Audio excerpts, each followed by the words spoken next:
We'd learned about the dream of Pharaoh yesterday, that it was two segments.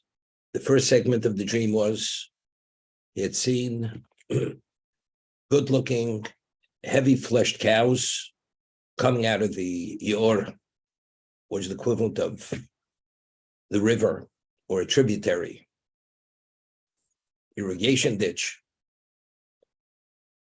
And then he sees 7 bad-looking cows, thin-fleshed, standing alongside the good-looking cows.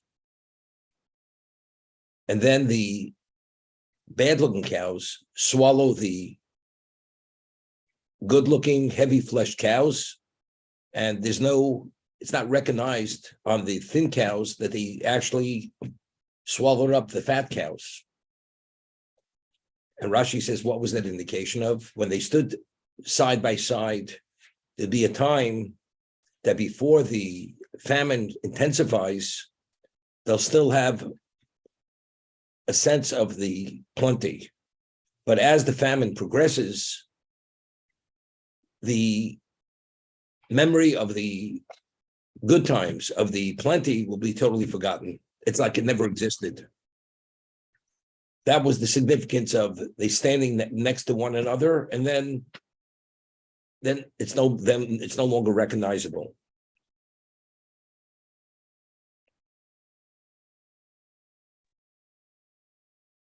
So we had said, and Rashi alludes to this, that the cows represent the people themselves. Good looking means people have a positive eye towards one another, that since each person has so much bounty, no one looks at what the other one has. And everyone's into his own level of success, because no one is lacking. It's not only no one is lacking, people are preoccupied with their own level of success.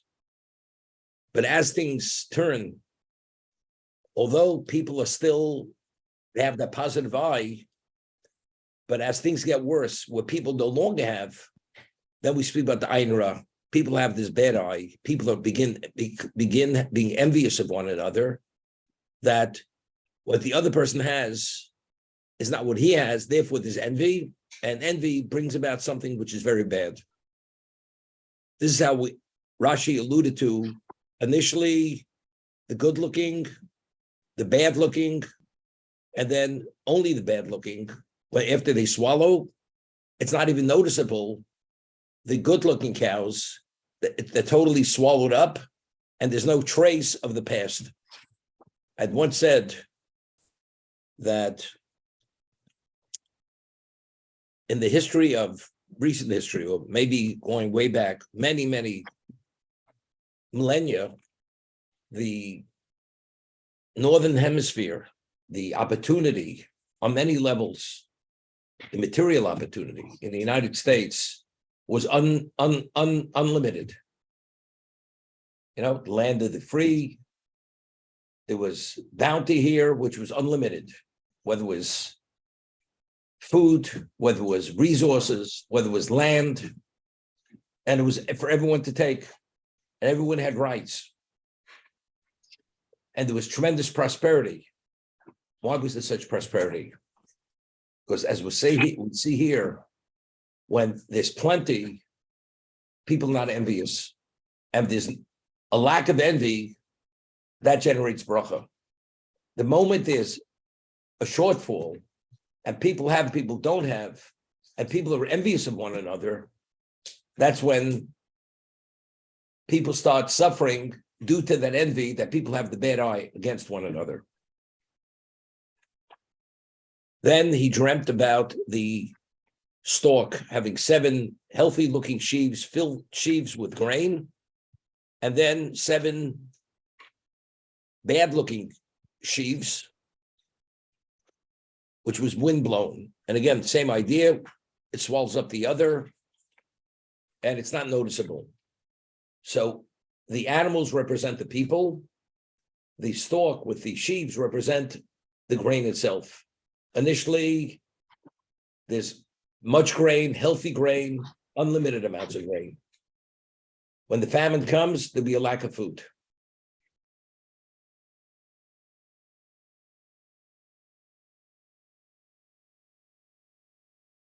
we're going to see later that when Yosef became the viceroy of Egypt, and he was given the responsibility to oversee the sale of the grain, he had set in place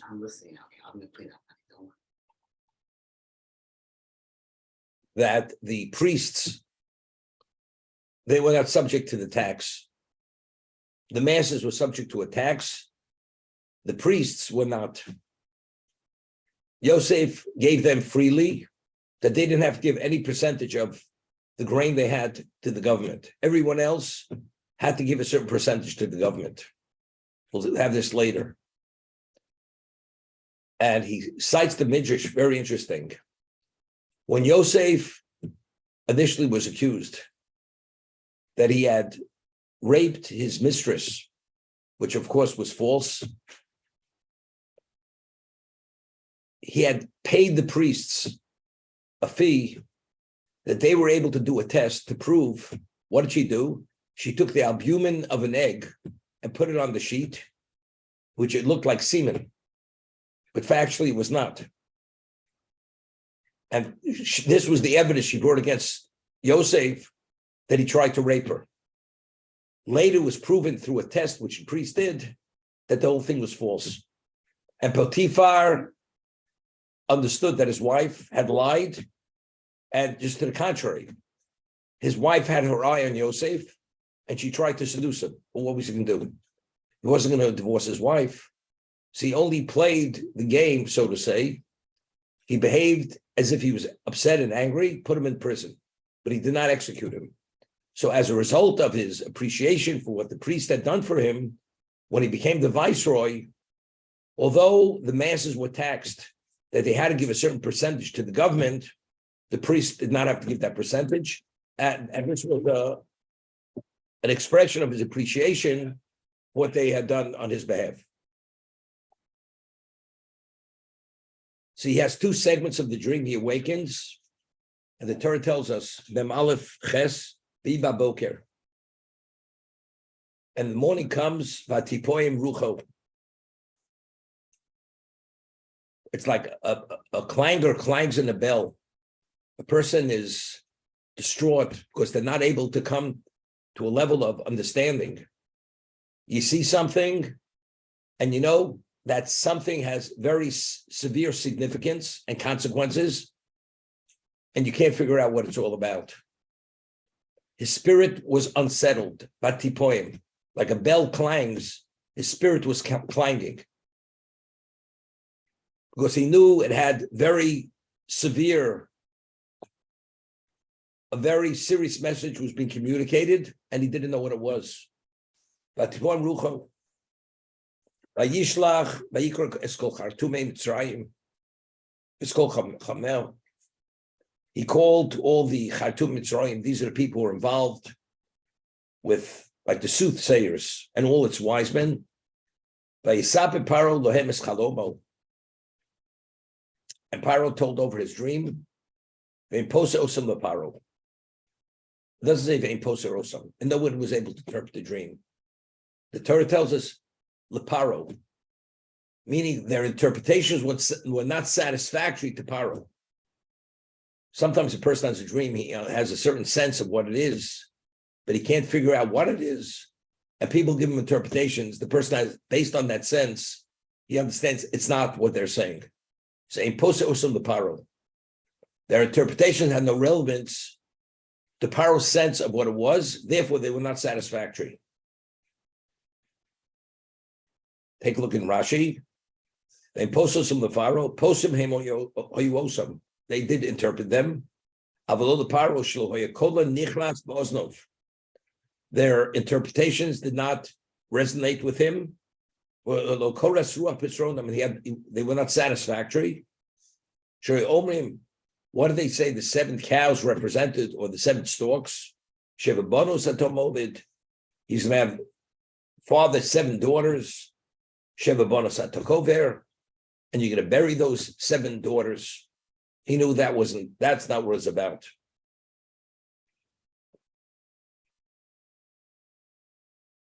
Some of the commentators explain that when a person dreams and has relevance to himself, whatever the interpretation may be. Pharaoh, being the king of Egypt, he understood that the dream he had, the significance had to do with him being the king of the most advanced civilization in the world. The ramifications had to do with his kingdom, with his masses, with his subjects. All the interpretations they'd offered him had to do with him personally. As a result of that, he knew, because of who he was, being the monarch, that these interpretations were totally incorrect. They were totally off base. When Yosef came and he interpreted the dream, this had to do with the survival of Egypt. The dream had to do how to secure the future of Egypt, that Egypt will survive despite the severity of the famine. And every detail of the dream was a piece of the puzzle which had to do with establishing and securing their existence. You know, if you read the interaction of Yosef and Pharaoh, it seems to me he had the right interpretation. You know, Pharaoh was no fool. Even when he presented his dream to Yosef, he left out certain things from the dream intentionally, because he was testing him to see if he really had the ability to interpret dreams. Because a dream interpreter, it's not only he reads the script properly, but he has a sixth sense of what he dreamt, and he did not share certain information with Yosef. And Yosef says to him, what you tell me is not accurate. If you dreamt this, this is what you dreamt. And Yosef corrected him and showed him exactly that he knew as if he dreamt the dream himself and understood exactly what the dream was. When he saw that he, not only did he have the interpretation correct, but even the facts of the dream, all the details of the dream, then he knew he's the one who has the ability, and he has that capacity to understand things which go beyond a human capacity. And therefore, later, when he says, have you ever seen a person, Ruach Elokimbo? Have you ever seen a person who has the spirit of Elokim? He has like godly spirit, and he's a conduit. His God speaks from his mouth. Therefore, he's the one who has to oversee every aspect of this country, of this civilization. And that's when he took the ring off, which was a confirmation that he was going to be the viceroy. And every decision was going to be only determined by Yosef, by no one else, including the king himself.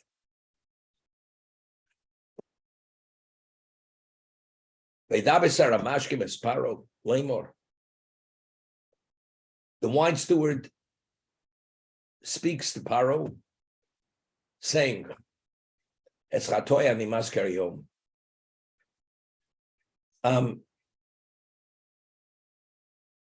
my sin today. What does it mean?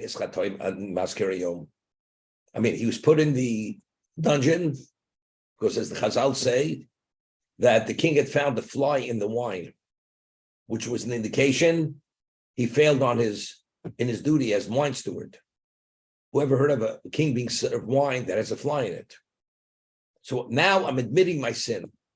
What do you mean I'm admitting my sin? It's obvious.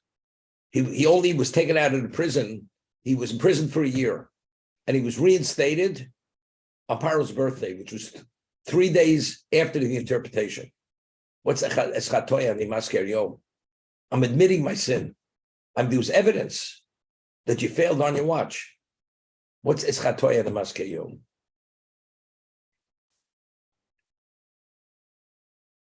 You know, in life, sometimes certain things happen. We have certain oversights, and we see it in the negative. If we would have been more careful, it wouldn't have happened. Wouldn't have happened. And we wish it didn't happen. Over here, what the wine steward is actually saying, it was meant that I should actually fail. As Chatoi Ani Maskeyom, I want you to remember this. Meaning, if the wine steward wouldn't have failed, and the fly wouldn't have been found in the wine, what would have happened? He wouldn't have been in prison. If he wouldn't have been in prison, what would have been? He wouldn't have met Yosef. So when he had the dream, whatever that dream was, it wouldn't have been meant to be interpreted. He probably wouldn't have even dreamt the dream. So now that I sinned, and I was committed to prison for the year, that sin, I admit, was due to my own failing. This person, he wants to get full credit for the sin. A person claims it was inadvertent, it was an oversight, I wasn't aware of it. Here I'm taking full responsibility. Because taking full responsibility means to indicate it was meant to be, because now he's going to capitalize on that sin. Because it's only because he was there and he sinned, that's the reason why he met Yosef, who has the ability to interpret the dream, to offer the solution to the king, because no one else was able to actually interpret the king's dream. You know what I mean? This person is what? Is a ladder climber. This wine steward is not leaving an opportunity to maximize, even on his failing, he's trying to maximize. And he tells over the story. I mean, sometimes when a person did something wrong and the victim was the king, do you remind him of that? It's bad enough what happened. And he tells over the story in detail. Pharaoh kotzav alavodov. The word kotzav, you know, it's interesting. Kotzav, they're different expressions for anger. Kas is anger. Evro is anger. Zam, different degrees of anger. What's kotzav? You know, you have foam on beer. When somebody's foaming, that's an indication that it's pretty severe level of anger. Pharaoh kotzav alavodov. It was a very extreme level of anger because we failed as ministers. And I was put in the prison of the minister of Tabochim. There's a question what Potiphar was, either the executioner or he was the meat purveyor. Osi Sarah Ofim, myself and the minister of the bakery. And we both dreamt a dream of that night. And each of us dreamt the interpretation of the other one's dream. Hear this. The wine steward had dreamt the interpretation of the other one's dream, and the other one dreamt the interpretation of the other's dream. But they didn't know which interpretation had relevance to who. But they knew that the interpretation they heard afterwards, the reason why it resonated so succinctly and so definitely is because they saw in the dream that was part of the interpretation. V'shami tonu. Now, how does he tick Yosef? Now this is his chance of glory, the Saramashki. There with us. You know, it's interesting. I always say this. The two words which mean the same, but they have different connotations. Itanu, imanu. Right? Imanu means we're on the same level. Itanu means secondary. The word es always means as an adjunct. I mean, here he's telling over a story. He's a prisoner, Yosef's a prisoner. We're all prisoners. V'sham itanu. There with us, there was somebody who's secondary to us. So right away, the connotation of the way he's presenting it, he's putting Yosef in a secondary position. They're all prisoners. But Shami Tonu, he was less than we were because Nar means he was a fool. This fool. Ivri, this foreigner, this alien who doesn't speak our language. Evid, he was a slave. And what was the intention? L'sara Tabochim. He was a slave to the minister of Tabochim. So Rashi, take a look at Rashi. Nar, Arurim Arishoim, Shein Tovosom Shlemo. Cursed are the evil, that even when they do something good, and there's a chance for Yosef to leave prison, that the good they do is never complete. It's always flawed with very serious negativity. Maskir Beloshim Zoyan. He's mentioning Yosef in the most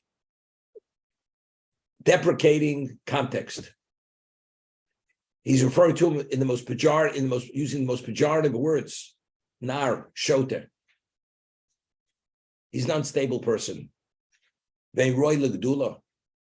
Although he has an aspect of genius, but because of his instability, he can't be relied upon. He should not be promoted to any position of greatness, of authority. Ivri. Afilu shono eina makir. He doesn't even recognize, he doesn't understand Egyptian. Can't speak the language.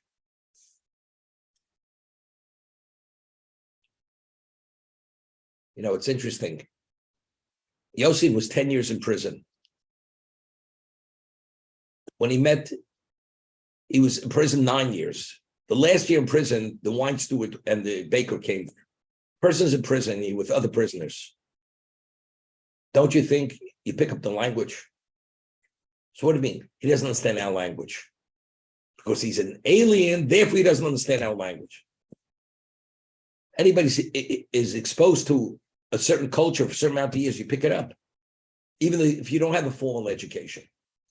And how many people had formal educations in those years? What does that feel? Even our language, he doesn't understand. He doesn't speak our language because he's an Ivri, because he comes from elsewhere. I mean, the Sarah Mashkim, although he's trying to depict Yosef in the most negative light, but you don't say things which are totally unacceptable. He's unstable. Okay, it's one thing. To say he doesn't understand the language. What is that all about? So I was thinking, as I'm reading it right now, the Gemara tells us in Megillah, cites a pasuk from the Navi, who destroyed the first Beis HaMikdash? Nebuchadnezzar, the Babylonians. And because the Navi says the name of Hashem, because Nebuchadnezzar destroyed the Beis HaMikdash, ultimately, Babylon, Bavel will be totally destroyed, and there won't be a trace of its memory. And the pasuk uses a number of words. One is the language will be forgotten. Vashti, who was the wife of Achashverosh, was the last surviving relative of Nebuchadnezzar. When she was killed, that was the end of his line. And that was already forecasted, prophesied by the Navi. Just as that was going to come to an end, the language was going to come to an end. That people will no longer speak Babylonian. So Tos asks a question, how could the Gemara say that people no longer will speak Babylonian? In the time of Tosas, they were still speaking Babylonian. So how could the Navi say that the language will be forgotten? So Tosas answers that what it means, that the royalty, there was a certain dialect of Babylonian that only the royalty spoke. That dialect of the royal family will be forgotten. Doesn't speak, we're not talking about the language which is spoken by the masses. This is something which only the royalty, the aristocrats, they spoke with that language. The common folk didn't speak that. That will be forgotten. That's Tosas' answer. So I was thinking when I'm reading this, you go to diplomat school, you go to minister school, you speak differently. There's a certain vernacular, a certain verbiage which is used by that class, which just the common class doesn't speak. He's totally unsophisticated. He doesn't have the sophistication to be able, his language is what he picks up in the street. That's l'shonei in a makir. That's what it's thinking. Similar to what? To the dialect which is spoken only by the royalty. That's what it's thinking. Now, the Gemara tells us in Sota that Yosef, it's unclear. From the Gemara, it seems to be, when Yosef, the night before Yosef was released from prison, Gabriel, the archangel, was sent by Hashem to teach Yosef 70 languages. So when Yosef left the prison, he was actually fully fluent and adept in 71 languages. Hebrew was his natural language. Egyptian, as I said, he picked up in prison, but it wasn't the sophisticated, the dialect that he should know to be on par with Pharaoh. But every language he knew, he was taught by Gabriel, was in the most sophisticated, most advanced level. And that's why We'll see later that Pharaoh had asked Joseph to take an oath that he will never divulge that he knows one language more than he does. Pharaoh knew 70 languages, spoke 70 languages. Joseph spoke 71 languages. And he made Joseph take an oath that he will never reveal that, because it was ever known that Joseph speaks one language more than Pharaoh. That will be a basis for Pharaoh to be dethroned. And Joseph took the oath. He would never reveal this. So originally it said, L'shonenu makir. L'shonenu doesn't mean he doesn't speak the common language. L'shonenu, the language that we speak as ministers. As a result of it, he has no relevance to rise to power.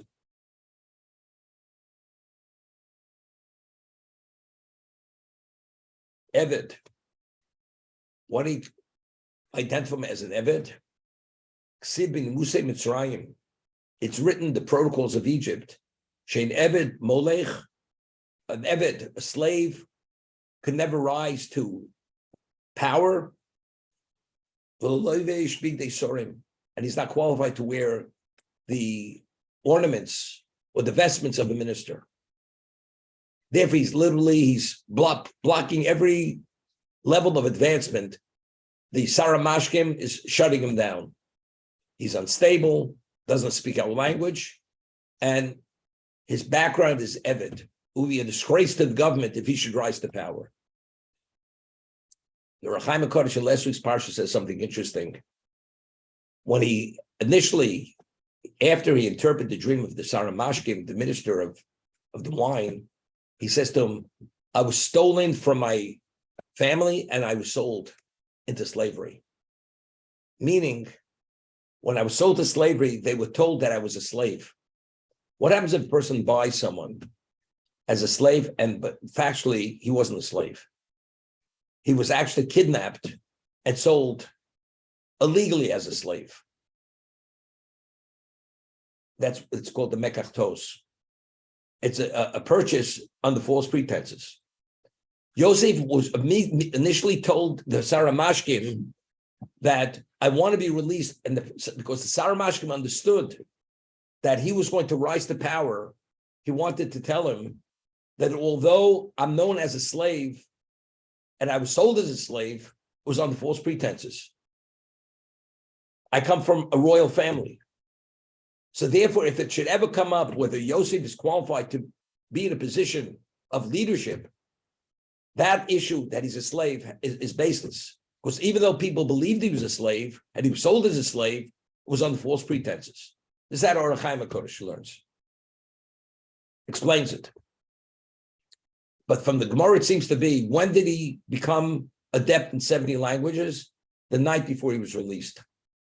The Baal HaTurim in last week's Parsha explains that when Yosef was in the house of Potiphar and he ran and oversaw all his financial affairs, Gabriel already then had actually come to him and taught him the 70 languages.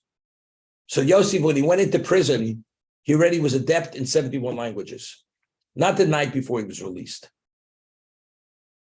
Why was he taught then? And it's alluded through the last letters of 4 words. There's words, the 4 words over there, that the last letters of the four words spell L'shono, his language, his tongue.